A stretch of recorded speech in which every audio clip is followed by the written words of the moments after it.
जिस गरीब घर जमाई की इज्जत फूटी कौड़ी के बराबर नहीं थी, उसके पास कैसे आया करोड़ों का बैंक बैलेंस?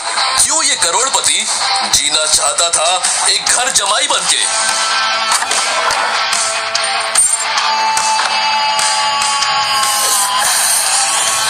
अब तुम नौकरों से ये काम कराओगे? वो नहीं करेंगे तो तुम करोगी। आज तक मुझसे भी तो यही करवाया।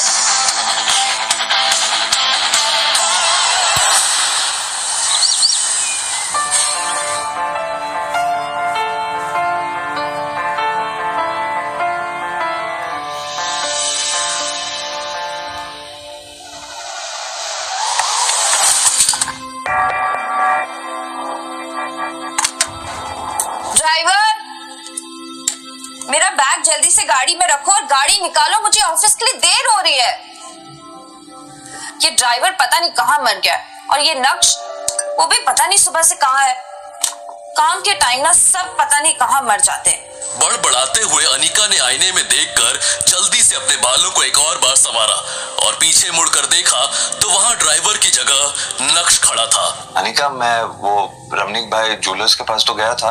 लगता है तुम्हारे ये जो ज्वेलरी सेट है उसको थोड़ा टाइम लग सकता है, शायद 1-2 दिन और। सॉरी मैम, थोड़ा लेट हो गया।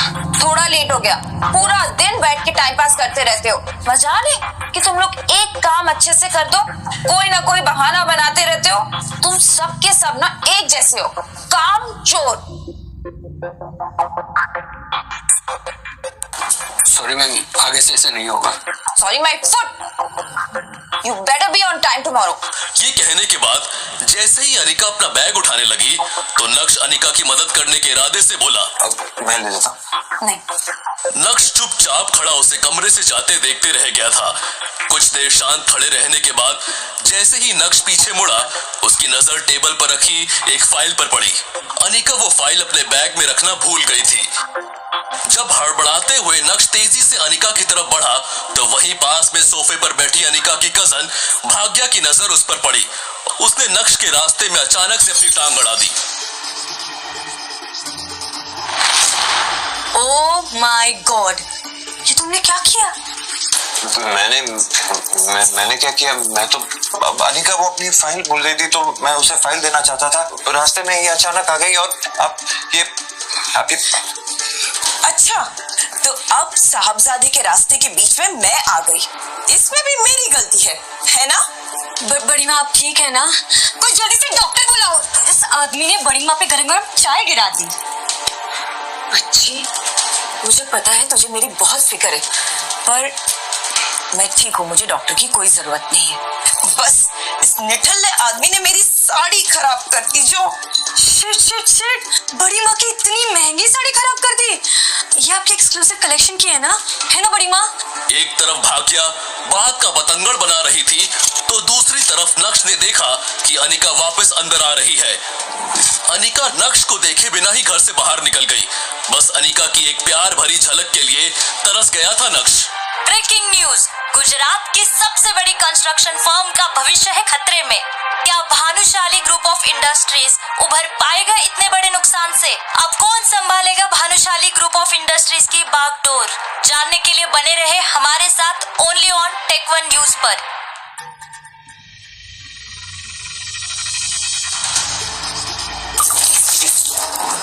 बेवकूफ, एक काम ठीक से नहीं आता, अब सीधे से चलना भी सिखाना पड़ेगा क्या तुझे? खड़े खड़े मेरा मुंह क्या देख रहा है? दफा हो जा मेरी नजरों के सामने से।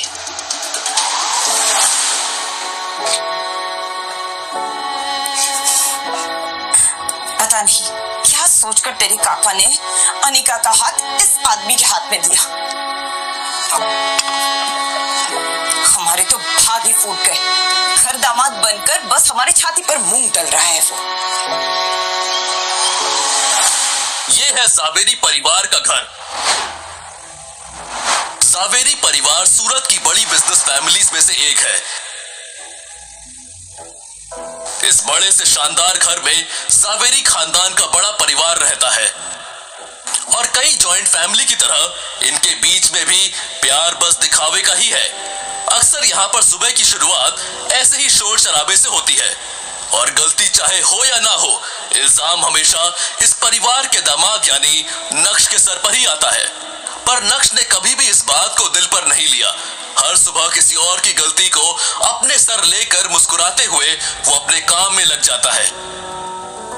उसने चित्रा की तरफ देखा तो उसकी नजर वहीं पास में खड़े नौकर पर पड़ी, जो नक्श को दया की नजर से देख रहा था, लेकिन नक्श के चेहरे पर एक शिकन भी नहीं थी। ब्रेकिंग न्यूज, गुजरात की सबसे बड़ी कंस्ट्रक्शन फर्म का भविष्य है खतरे में। क्या भानुशाली ग्रुप ऑफ इंडस्ट्रीज उभर पाएगा इतने बड़े नुकसान से? अब कौन संभालेगा भानुशाली ग्रुप ऑफ इंडस्ट्रीज की बागडोर? भानुशाली ग्रुप? अरे भानुशाली ग्रुप तो सूरत का ही नहीं बल्कि पूरे गुजरात का सबसे बड़ा बिजनेस एम्पायर है। इनके साथ ऐसा कैसे हो सकता है? इनके साथ तो हम एक नया प्रोजेक्ट शुरू करने का सोच रहे थे। बड़ी माँ परेशान क्यों हो रहे हो? क्या पता हमारे लिए एक अच्छा साइन हो। मुझे तो लगता है हमें इनके नए सीईओ के साथ डील क्रैक करने की कोशिश करनी चाहिए।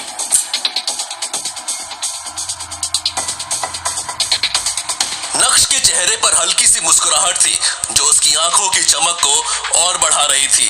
तभी नक्श की नजर दीवार पर टंगी अनिका के पिता रसिक जावेरी की एक तस्वीर पर पड़ी। ये देखें आप गुरुजी, आपके वादे के चक्कर में क्या क्या सहन करना पड़ रहा है इस घर में। आप तो जाते जाते अपनी बेटी अनिका का हाथ मेरे हाथों में देकर चले गए, लेकिन पीछे से आपके घर में बस रोज कुछ ना कुछ झेलना पड़ता है मुझे।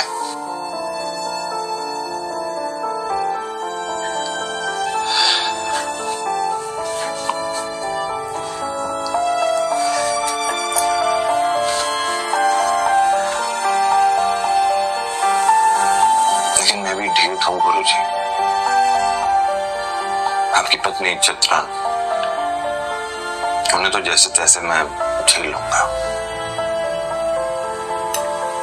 लेकिन मेरा असली मकसद आपकी बेटी अनिका के दिल में जगह बनाना है। उसके दिल में तो मैं जगह बना के ही रहूंगा।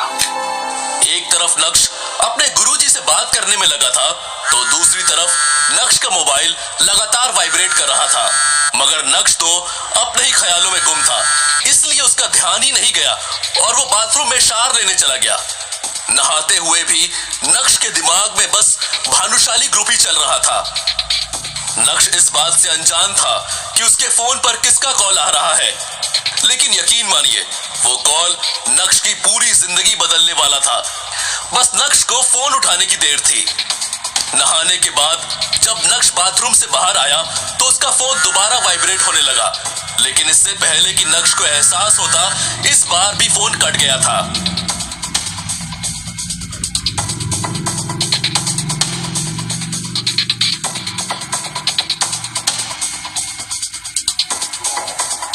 नक्श, प्लीज मेरा फोन उठा लो। मैं जानता हूं कि तुम अब भी मुझसे नाराज हो, लेकिन कुछ अर्जेंट बात करनी है।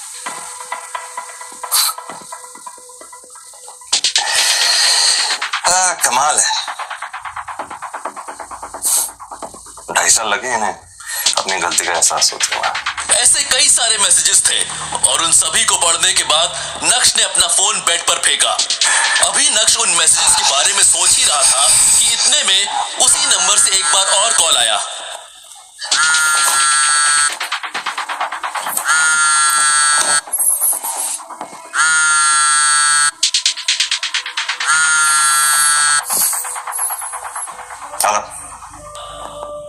हेलो नक्श बेटा। Hello mister Yashvardhan. अपना नाम सुनकर वो बुढ़ा आदमी थोड़ा सकपकाया, लेकिन यशवर्धन ने फिर से प्यार से शुरुआत की। बेटा, मुझे तुम्हारी बहुत याद आती है।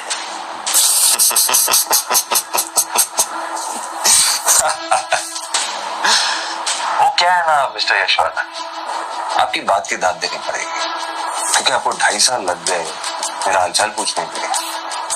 अब ख्याल है आपको मेरा? बेटा, इन 2.5 सालों में एक एक दिन एक एक रात मैंने कैसे गुजारी ये मैं ही जानता हूँ। मैंने कैसे अपने आप को संभाला है मैं बता नहीं सकता हूँ बेटा। शायद मैं यही डिजर्व करता, जो कुछ भी मैंने किया या मैंने अपनी आंखों के सामने होने दिया, शायद ये उसी का नतीजा है। बेटा मैं तेरी तस्वीर देखकर रोता रहता हूँ और अपने आप को कोसता रहता हूँ कि मेरी आंखों के सामने ये अन्याय कैसे होता रहा। नक्श को यशवर्धन की बात सुनकर रत्ती भर भी भरोसा नहीं हुआ। वैसे मार्केट में क्या खबर फैली है ये मैं जानता हूँ। ये सुनते ही यशवर्धन एकाएक खामोश हो गए, जैसे मानो नक्श ने उनकी चाल पकड़ ली हो। लोग तो तरह तरह की बातें बनाते रहते हैं। इस बार उनकी आवाज में चिंता साफ सुनाई पड़ रही थी। बेटा मैंने काम की बात करने के लिए फोन नहीं किया, बस मुझे तेरी आवाज सुननी थी। मैं जानता हूँ तेरा दिल कितना बड़ा है, चाहे कितनी भी बड़ी गलती क्यों ना हो, तू अपने मन में बैर रखने वाला नहीं है। कुछ लोग ना अच्छे दिल वालों को बेवकूफ समझने की गलती कर देते हैं, और आप ठहरे यशवर्धन भानुशाली, आप तो ऐसी कभी गलती कर ही नहीं सकते। क्यों, सही कह रहा हूं ना मैं? ये सुनकर यशवर्धन समझ गए थे कि उनका काम इतनी आसानी से नहीं पूरा होगा। आप लोगों ने जो कुछ भी मेरे साथ किया उसे माफ करके मैं आगे बढ़ चुका हूँ, लेकिन जो कुछ भी आप लोगों ने मेरे साथ किया उसे मैं कभी भुला नहीं सकता। तो प्लीज मुझे डिस्टर्ब करना बंद कीजिए, लेकिन अब कोई रिश्ता नहीं है। मेरा पोता इतना कठोर तो नहीं था। आपको मेरी बात नहीं समझ आ रही। मैं अपनी जिंदगी में खुश हूँ और मुझे आपके साथ कुछ लेना देना नहीं। आपका मेरा कोई रिश्ता नहीं, और आप जो मुझे वापस उसी जगह बुलाना चाह रहे हैं जहां मुझे सिर्फ दर्द और तकलीफ मिली। क्या तेरा दिल नहीं करता है मेरी सूरत देखने को, मुझे मिलने को? बेटा एक बार मुझे मिल ले, अब फिर पता नहीं मेरे पास कितने दिन बचे। यशवर्धन बहुत अच्छे से जानते थे कि नक्श चाहे अपना दिल जितना भी सख्त कर ले, लेकिन इस बात पर वो पिघल ही जाएगा। नक्श स्ट्रॉन्ग हेडेड था पर निर्दयी नहीं। ठीक है, एक और आखिरी बार बस। थैंक यू बेटा, थैंक यू। मैं तेरी सारी फेवरेट डिशेस बनवा के रखूंगा, जो भी तुझे पसंद है। मैं घर नहीं आ रहा, बाहर मिलेंगे आपके ऑफिस में, बिना किसी तामझाम के। हाँ ठीक है ठीक है। तो कल मिलते, मैं अपनी गाड़ी तुम्हें लेने के लिए भेज दूंगा। उसकी भी कोई जरूरत नहीं, क्योंकि मुझे पता है कि भानुशाली ग्रुप ऑफ इंडस्ट्रीज का ऑफिस कहाँ है। मैं पहुंच जाऊंगा। बीते 2.5 सालों में कभी भी यशवर्धन ने नक्श से कांटेक्ट नहीं किया था। 2.5 सालों से नक्श भानुशाली ग्रुप से भी बाहर था। तो अब जब भानुशाली ग्रुप डूब रहा है तो यशवर्धन को नक्श की याद क्यों आ रही थी, ये सोच सोचकर नक्श और भी ज्यादा कंफ्यूज हो रहा था। तुरंत ही नक्श ने अपना लैपटॉप बाहर निकाला और इंटरनेट की हेल्प लेते हुए भानुशाली ग्रुप में चल रहे हलचल जानने की कोशिश की। ऐसे तो नक्श के हाथ में भानुशाली ग्रुप को लेकर कुछ हाथ नहीं आया, लेकिन उसके हाथ में ऐसा कुछ आ गया जिसे देखने के बाद नक्श की आंखों की चमक 4 गुना बढ़ गई थी।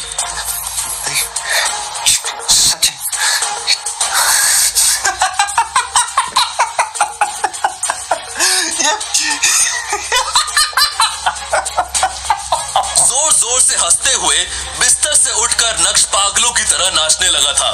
वो भूल गया था कि ये घर उसका नहीं है, वो तो बस इस घर का घर जमाई है। इस पागल को क्या हो गया? इसमें माता वाता तो नहीं आ गई? नक्श के हंसने की आवाज सुनकर चित्रा का दिल बाहर आ गया था। नक्श की हंसी और नाचने का पागलपन रुकने का नाम नहीं ले रहा था। बड़ी मत छोड़ो ने तमे ढोकला खाओ ढोकला।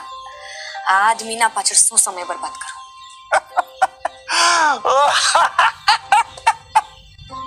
सुबह से शाम हो गई, लेकिन रह रहकर नक्श का पागलपन अभी भी जावेरी खानदान के घर में सुनाई दे रहा था। वो अलग बात है कि अब उस पागलपन को सुनने वाला कोई नहीं था। अचानक नक्श को ऑफिस में देखकर भानुशाली ग्रुप के एम्प्लॉयज शॉक्ड हो गए। अरे देखो देखो, ये तो नक्श है ना, लेकिन ये यहाँ क्या कर रहे हैं? मैंने तो सुना है कि आजकल ये गरीबों से भी बदतर जिंदगी जी रहा है। अभी लोगों के बीच में कानाफूसी चल ही रही थी कि तभी एक आदमी ने कहा, मुझे लगता है कि ये बड़े साहब से नौकरी मांगने आया होगा। एक तरफ भानुशाली ग्रुप के कुछ लोग नक्श का मजाक बना रहे थे, तो दूसरी तरफ कुछ ऐसे भी लोग थे जिन्हें नक्श के डैड पर बहुत भरोसा था और वो सभी नक्श को देखकर बहुत खुश थे। अब आया है ऊट पहाड़ के नीचे, यही सही समय है और इन्हें मेरी जरूरत भी है, मजा आना चाहिए। कैबिन में बैठे यशवर्धन को भी नक्श का बड़ी बेसब्री से इंतजार था। अब यशवर्धन, भानुशाली और नक्श एक दूसरे के आमने सामने खड़े थे, लेकिन दोनों में से किसी के भी मुंह से एक शब्द भी बाहर नहीं निकल रहा था। यशवर्धन और नक्श की इस मीटिंग को देखकर ऑफिस के बाकी एम्प्लॉयज भी हैरान हो गए कि अब आगे क्या होगा। चलो आओ अंदर, आराम से बैठ के बात करें। नक्श बेवकूफ नहीं था। यशवर्धन के इस इशारे को वो अच्छे से समझ पा रहा था। नक्श जो कल तक चित्रा और अनीका के ताने सुन रहा था, वो आज भानुशाली ग्रुप के चेयरमैन के आलीशान कैबिन में बैठा हुआ था। नक्श बेटा कैसे हो? तुम्हें हमारी याद नहीं आई? नक्श को यशवर्धन, भानुशाली की भावुक बातों से कोई फर्क नहीं पड़ रहा था, क्योंकि उसे पता था ये सब एक दिखावा है। जिस काम के लिए आपने मुझे यहाँ बुलाया है, जो बात करने के लिए आपने मुझे यहाँ पे बुलाया है, उसकी बात करें। ये सब बातें तो आप कल भी फोन पे कर चुके हैं, है ना मिस्टर भानुशाली? नक्श बेटा, तुम मेरे पोते हो और मैं समझ सकता हूँ कि तुम ऐसा क्यों करो। गलती मेरी है और उसकी सजा भी मुझे मिलनी चाहिए। और मैं तुम्हें बता दूं कि कई सालों से मैं हर रोज उस गलती की सजा भुगत रहा हूँ। मिस्टर भानुशाली, ये बात हम दोनों अच्छी तरह जानते हैं कि ये सब बातें करने के लिए तो आपने मुझे यहाँ पे बुलाया नहीं। तो प्लीज ना आप अपना वक्त जाया कीजिए, ना ही मेरा। जो बात करनी है कीजिए, वरना मैंने कहा। नक्श प्लीज प्लीज मत जाओ। इस भानुशाली ग्रुप को तुम्हारी जरूरत है, मुझे तुम्हारी जरूरत है। मैं चाहता हूँ अपने पापा की तरह तुम इस कंपनी को संभाल लो। क्या तुम अपने दादा को माफ नहीं करोगे? वैसे तो नक्श को बहुत गुस्सा आ रहा था, लेकिन उसके पास भी यही एक मौका था जहां वो खुद की जिल्लत भरी जिंदगी को बदल सकता था। यही सोचकर उसने अपने कदम पीछे ले लिए। मैं जानता हूँ बेटा कि कुछ सालों पहले मैं तुम्हारे पापा के साथ बहुत सख्ती किया। अब मैं उस गलती को सुधारना चाहता हूँ। तुम्हारे पापा ने जिस कंपनी को जिस ऊंचाई तक पहुंचाया है, अपना खून पसीना एक करके, अब वो डूबने के कगार पे। मीडिया वालों ने भी बात का बटन बना, जिस वजह से हमारे क्लाइंट भी जाने लगे। नक्श ने अपने दादाजी को इतना लाचार और असहाय आज से पहले कभी नहीं देखा था। मगर नक्श भानुशाली ग्रुप के सीईओ दर्पण भानुशाली यानी अपने चाचा को बिल्कुल भी पसंद नहीं करता था। अपने दादाजी की बात सुनकर नक्श को उन पर दया आने लगी। ठीक है, बताइए मैं आपकी मदद कैसे कर सकता हूँ? मैं चाहता हूँ कि कंपनी तुम संभाल लो और अपने पापा की तरह इस कंपनी को चलाओ। तो आप चाहते हैं कि मैं ये कंपनी ज्वाइन कर लूं, मतलब अपने चाचा के अंडर काम करूंगा, है ना? लेकिन नक्श के यहाँ आने का मकसद कुछ और भी था। वो अपने दादाजी की बात में आकर किसी भी बात पर हाँ करने के लिए तैयार नहीं था। दरअसल दादाजी, बात आपकी कंपनी और आपके फायदे की है, तो ये रिश्ते नाते पछतावे जैसे शब्दों का इस्तेमाल नहीं करते हैं, इसे पीछे छोड़ देते हैं। आपकी मदद करने के लिए मैं तैयार हूं, लेकिन बदले में आपको भी कुछ ऐसा करना होगा जिससे मैं खुश हो सकूं, जिससे मेरे और मेरे पिताजी का खोया हुआ सम्मान लौट सके। ज्यादा कुछ नहीं करना है आपको, बस मैं कुछ शर्तें आपके सामने रखूंगा, आपको उसे स्वीकार करना है, कबूल करना है, और उसके बदले में मैं आपकी मदद करने के लिए तैयार हूं। सिंपल। शर्तें। अब तुम अपनों के आगे शर्तें रखोगा। इस दुनिया में रहना है तो दुनिया के तौर तरीके से ही बात करनी पड़ेगी, और शायद इसी में मेरा फायदा। वो कहना कि आपको मेरी जरूरत है, मुझे आपकी नहीं।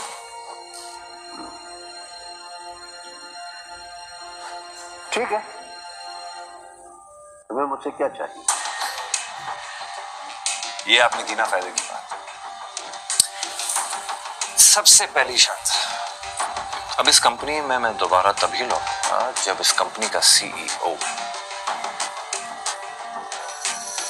मैं बनूंगा, ठीक उसी तरह जिस तरह मेरे चाचा ने मेरे पिताजी की जगह ले ली थी। मैं ये बात तो जानता था